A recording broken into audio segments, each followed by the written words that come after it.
What's going on, guys? We've got Christian and Chris here, not in the Golf Channel, but for some clean, old-fashioned hate on tap for you this weekend. Georgia Tech taking on Georgia. Chris, I'm going to do the opposite of what you would expect me to do here as a resident Georgia fan.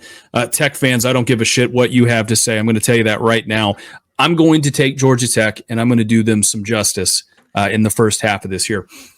Georgia Tech has had a very weird season, 7-4 up till this point. Started off, beat FSU, beat Miami, kind of at points this year have done a lot of things that have been crazy. They've played up and down to their competition, I feel like, all year, more so than just about anybody not named Alabama in the country, I have a feeling, right? They've just played up and down to who they've played, and they have not been easy. I feel like, when you start to get high and you start to get some momentum on Georgia Tech, they kind of have faltered this year.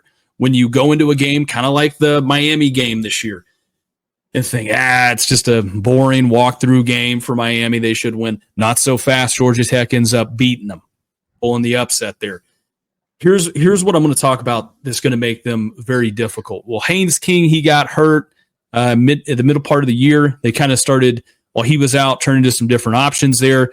Over the last few weeks, he's been back, and Aaron Philo has been the guy that's been battling it out with him. He's a true freshman, was in high school last year, true freshman coming in there. I think he went to the same high school, if I'm not mistaken, by the way, as of a former Georgia quarterback turned Kentucky quarterback, Brock Vandergriff, where they went to the same school. So, yeah, pretty interesting there for you if you didn't know that. Here's what's going on with that. He has taken over the starting quarterback position for him, it looks like. Supplanted Haynes King after leading them to a victory last week over NC State. So there is that. This is an offense that has Jamal Haynes in it. I mean, to me, he's been a sneakily good player. I think he can find himself playing on Sundays very easily. He's been really good this year. Every time you pop on the tape for Georgia Tech, the guy just flashes. The receiving has been pretty good too. Eric Singleton Jr., some guys like that are kind of leading them this year. To me, the big thing for Tech that I look at is defensively, Chris. They rank 41st in the country in total defense, right? That's pretty damn good. Now, I want to kind of back up for a second now that we've kind of looked at some of these numbers here, and I want to tell you what this means going into play a team like Georgia. Georgia Tech, you know what I mean? The way Georgia played last week against UMass, you're going to talk about it. Defensively, Tech can put up some points if that's the same Georgia defense coming into this one. I think Tech can put up some points if that same defense comes to play this weekend. When you look on the other side of it, for Tech's defense, hey, this is a Georgia team that can turn the football over. Tech's not the worst team in the country when it comes to defense. Are they the best defense Georgia has seen all year? No, but it's rivalry weekend and anything can happen. All it's going to take is a Carson Beck 3-interception day, and all of a sudden we're looking at something pretty interesting going into the fourth quarter here. With that being said, I'm going to turn it over to you, Chris. I want to hear about these Bulldogs. Yeah, Georgia 9-2, man. Beat up on an elementary school last week, 59-21 in UMass. I'm not even going to talk about that game because nobody cares. Offensively, you touched on it, averaging 33.2 points per game. That's 29th best in the country. They're 34th in total offense. This one just blows my mind here. 98th in rushing offense for the Georgia Bulldogs this year. That's crazy to think about. But they are 9th in passing offense. They can throw the ball around. They choose to throw the ball quite a bit. They do average just under 300 yards passing per game. Carson Beck, we've talked about him a ton on this channel. Look, he's got over 3K in yards, 65.1% completion percentage, which isn't terrible, with 23 TDs. But you talked about it, the 12 interceptions have been the big hampering thing there with him this season.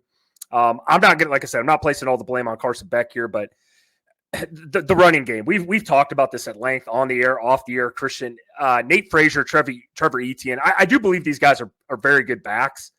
And I hope I don't piss off some Georgia people when I say this, but they're not the elite level backs that you guys are used to seeing. And what I mean by that is the guys like a Nick Chubb, a Sony Michel, a Todd Gurley, DeAndre Swift, Zamir White. I could go down the list. I mean, those guys are elite level running backs. I'm not saying these guys are bad, but they do struggle to run the football. And I don't know if it's so much the running backs or if it's just the offensive line can't run block. I know the SEC is tough, but it's been odd this year seeing Georgia not be able to establish the run like they usually can. As far as the wide receiver position goes, they've been very banged up, right? We know that. Arian Smith leads them. You got Dom Levitt, and then Dylan Bell, right? That rounds out your top 3 receivers. Now, you guys got both the tight ends in Lucky and Delt.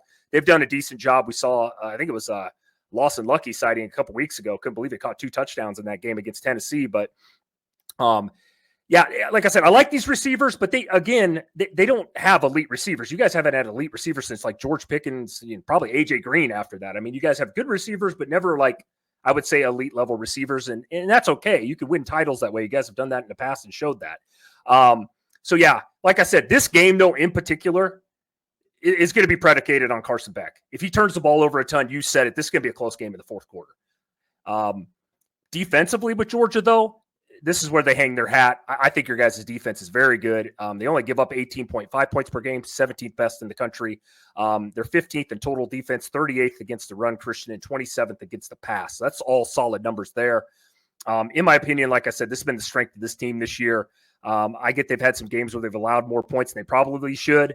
But a lot of that, though, outside of the Bama game, honestly, has been because your defense has been on the field in some of those games. You know what I mean? Like they really have, because the offense has really struggled. It's leaving your defense out there 70% of the time, which I don't care what type of defense you got. Eventually that shit gets old and your guys are going to wear out. So as far as my prediction goes in this game, Christian, like I said, as much as Georgia Tech's a feel-good story, and I got nothing against them here, and I like Brent Key. I love what he's done at Georgia Tech. UGA is just a better team here. They got a lot on the line as well. And obviously they're a lock to make the SEC title game now, which is huge. I don't see this being a letdown spot here. Give me Georgia Tech 14, Georgia 31. And Georgia will pull away in the second half here. Yeah, Chris, I think Georgia was looking ahead to Georgia Tech last week. That's why they struggled a little bit against UMass in the first half there. I can't believe I'm saying that. Give me Georgia Tech 28, Georgia 38.